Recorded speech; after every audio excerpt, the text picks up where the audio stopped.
Nagsuggest si Diho na bumuo sila ng barikada kung sakaling magkaroon ulit ng paguluhan pagpatay ng mga ilaw.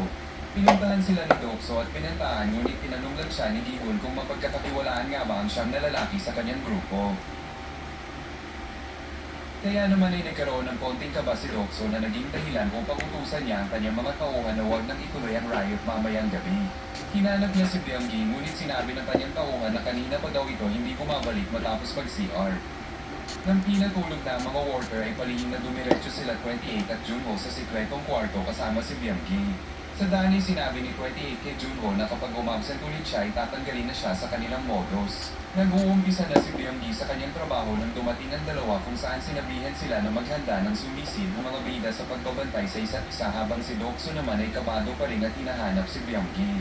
Habang nagbabantay ay naalala ni Gi-hoon ang nakaraan kung saan nagkaroon ng strike ang mga natanggal na trabahador sa isang kumpanya ng kotse. Wala ang tensyon ng pag-alitan sila ni Byung-gi dahil sa ingay. Umalis na sila Junho at 28 para i-deliver ang mga organ sa paparating na barko. Dumaan ang dalawa sa isang sikretong lagusan na ayon kay 28 ay para lang sa mga VIP kung sakaling magka-leche-leche ang palaro. Tinanong ni Junho kung ano ang mga VIP pero hindi siya sinagot ni 28. Pumasok ang dalawa sa isa pang kwarto kung saan biglang tinutukan ng patalim ni 28 si Junho. Nahalata ni 28 na hindi si 29 ang kanyang pinasana ni Gi-hoon si Samwoo ngunit inaalok na nito si Ali bilang partner para pagsamahin ang kanilang talino at lakas. Nakipag-partner naman si Xavier kay Ji-young na namakong gagawin niya ang lahat upang manalo sila. Yung ilaw mo na si Large. Charge mo po. Nasaan ko ninyo? Pero nang makita niya na wala. Naninigan ito ng mga players ang malaman na ang pinili pala nilang partner ay ang kakalabanin nila sa pangako. Pati yung magnet Hanggang pinatanggal nila ay mo. makuha ang Hindi, sa kalaban sa loob ng 30 minuto at sila na rin daw ang bahala kung ano ang lalaroin. Hindi talaga po. Pati nga ako tinan mo. Di nga, di ko nga tinatanggal po. Natatanggal yan. Di ko naman tinatanggal, Daddy. Pag nakita mo ko po, mas alam mo na alam. Nagsimula na ang kanilang laro at matapos ang ilang rounds ay lima na lang ang natirang challenge ni Sampo. Tinanggang makabawi ni Sampo pero Ay, minute mo nila. Bakit po? Nanonood ako. Nagalit siya at pinagpintanan si Ali na nagdadaya hanggang sa pumalma siya nang matutukan siya ng worker ng baril. Humingi ng tawad si Sampo sa kanya at nagmakaawa na huwag munang ituloy ang laro hanggang sa makaisip siya ng paraan upang pareho silang manalo. Dahil sa kanilang nabuong pagkakaibigan ay pinagbigyan ni Ali ang kanyang hiling. Nakumbinsi ni Sampo si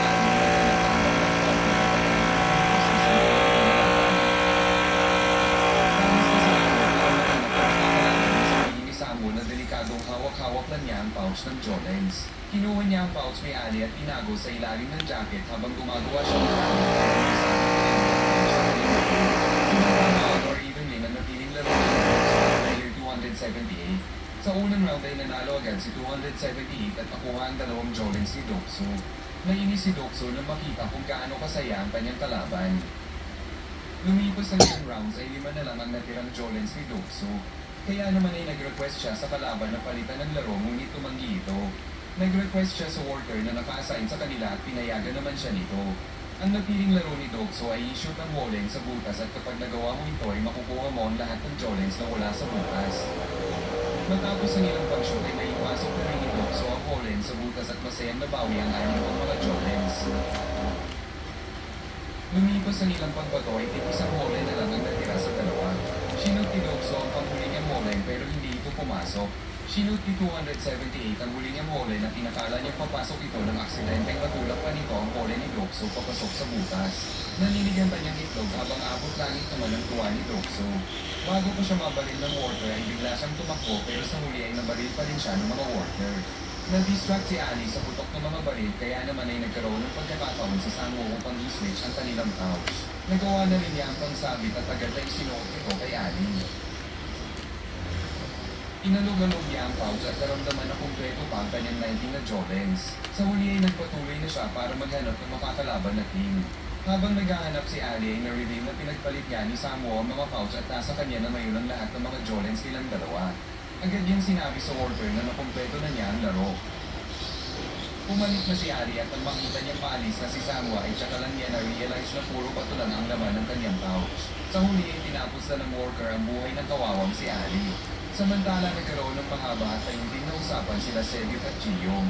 Nagkasundo ang dalawa na one round winner takes all ang gagawin nilang laro.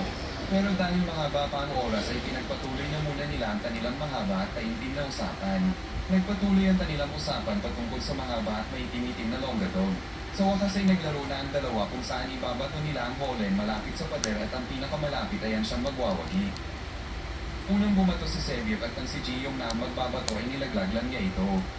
Naninig ang itlog ni Cedric nang ma-realize na isasakripisyo ni Giyong ang sarili niyang buhay para sa kanya. Sinabi ni Giyong sa kanya na wala na rin naman siyang babalikan sa mundo samantalang meron pang pamilya si Cedric na inaasahan siya. Sa huli ay nagpaalam na si Giyong kay Cedric bago siya tuluyang tapusin ang worker. Samantala pilit na pinapaalala ni Gihun sa matanda na kailangan nilang maglaro pero patuloy pa rin ito sa pag-e-explore ng lugar para hanapin di umano ang kanyang bahay. Nagreklamo si Gihun sa worker ngunit wala itong kibo. Napuno si Gihun at sinikawan ng matanda na kailangan na nilang maglaro dahil kung hindi ay pareho silang mamamatay. Nagising ang diwa ni Ilnam at pumayag ng maglaro. Outdoor evenly ang nilaro ng dalawa kung saan sa unang round pa lang ay 5 Jolens agad ang nawala kay Gihun. Sa sumunod na round ay muling nanalo si Ilnam at kinakala naman ng worker na ubus na ang Jolens ni Gihun pero buti na lang ay may natira pa palang isa. Inaya ni Gihun ang kanyang huling holen pero muling pumalpak ang kanyang hula. Buti na lang ay inatake ulit ng demensya si Ilnam at nakalimutan ang sinabi ni Gihun kaya naman ay agad siyang nagsinungaling sa matanda at nabawi ang isang holen.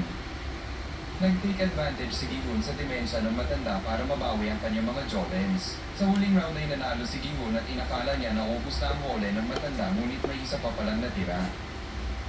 Nakumpirma niya ito nung biglang nag-explore na naman ang matanda. Pinilit niya ulit maglaro si Ilnam ngunit ayaw nitong makinig.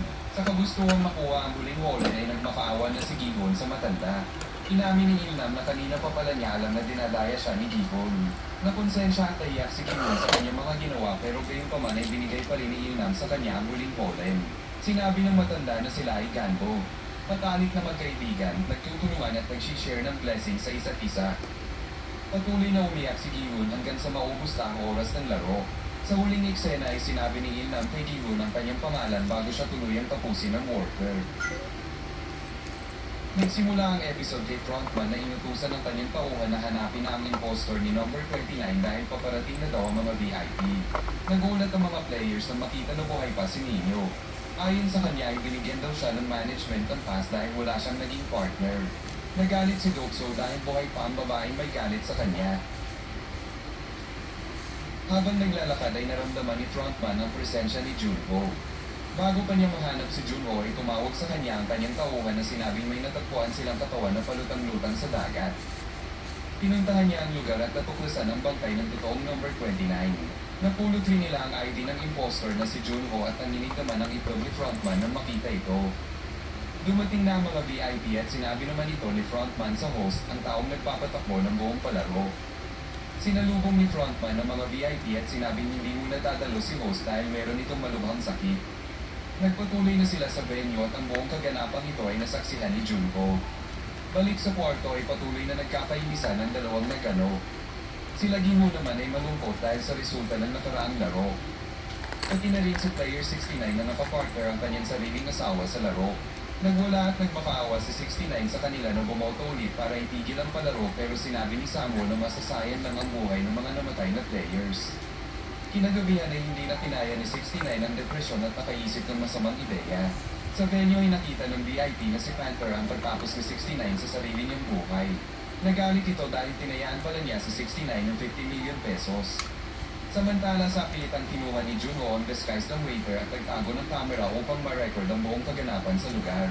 Kinabukasan ay ginising na ang mga players at dumating ang mga workers upang kunin ang bangkay ni 69. Sa puntong ito ay 16 players na lamang ang natitira.